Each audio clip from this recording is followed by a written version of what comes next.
You're aware that time equals money, right? So I assume that you want to have your EHR as optimized as possible.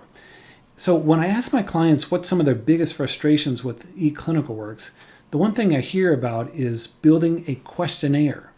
You know, it's such a great, meaningful tool that allows your patients to import their own information into their chart and allow you to speed up your workflows, especially for some of those new patients, right?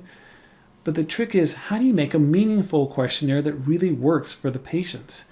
Well, let me share a little secret with you that I've discovered, and that is to work backwards. Let me show you in a demonstration how exactly this works, and I'll give you a little tip on creating a great and useful questionnaire. Okay, welcome to my screen, and let me orientate you where I have two different versions of eClinicalWorks running at the same time. On the left side, I have the desktop version, which is running the questionnaire wizard. I'm ready to start making a questionnaire here. And on the right side, I have the web version, and I've loaded up a test patient progress note. Okay, so let's say you want to create a questionnaire, and you're in a specialty clinic. You want to know a little bit about the patient's back pain before they come into your clinic. Well, if you're going to follow along with the online tutorials for eClinicalWorks, you would think that you would just go into the questionnaire and start diving through these subjects and find all the questions that you want to ask, which isn't bad until you start to load up things like the history, present illness, and to find a few of those questions you're looking for. Boy, this is a huge list. This is going to take you a lot of time to search through or exactly which questions do I want. You can hunt and peck. You can start to look around, try to find those things you're looking for, or you can work backwards.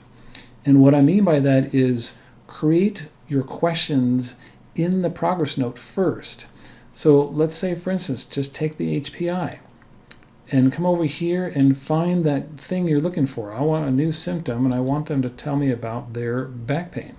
So I'm going to click here, and sure enough, here are the questions that I want the patient to ask, or at least some of them. And maybe I look in here and realize, well, there's one question in here that's not listed, so I can create a custom question while I'm here.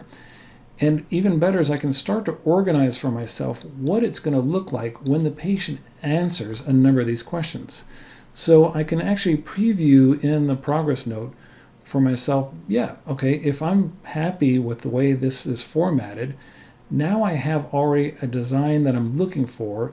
I'm going to take this design and go find that in the questionnaire wizard. So I know it's in the HPI, I know it's in new symptoms, so I'm going to scroll down, double click on new symptom. Sure enough, there's back pain, and here are the questions that I'm looking for. So now I can start to mimic what I've already created in the progress note and build this questionnaire for myself. Now I will give you one tip. As you've noticed, all these things here in the questionnaire wizard, they're all alphabeticalized. Not so. When you go into your base system and you want to actually look up an HPI, it's organized differently. So be aware that the system is going to take this and reorganize it for you in the wizard. So just a little tidbit, but I think this is so much more easier way to design the questions that you want in your template, and then to put that into the questionnaire designer itself and start building it the smart way. Now, I'll also give you another little tip. Make your questionnaires shorter.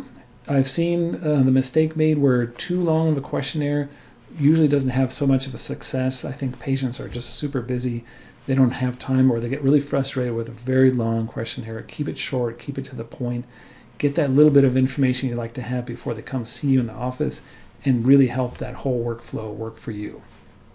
Well, there you have it. Just a simple trick to make a huge difference on the way you create a meaningful questionnaire that can then help your patients in your practice. Are there any other frustrations that you would like to know about? Please write a comment down below or send me a direct message. I'd love to help. If you'd like to know more about the BEO method, the Breakthrough eClinicalWorks optimization method, send me a message or visit Optimed.io and watch the case study for yourself. Thanks so much, and be well.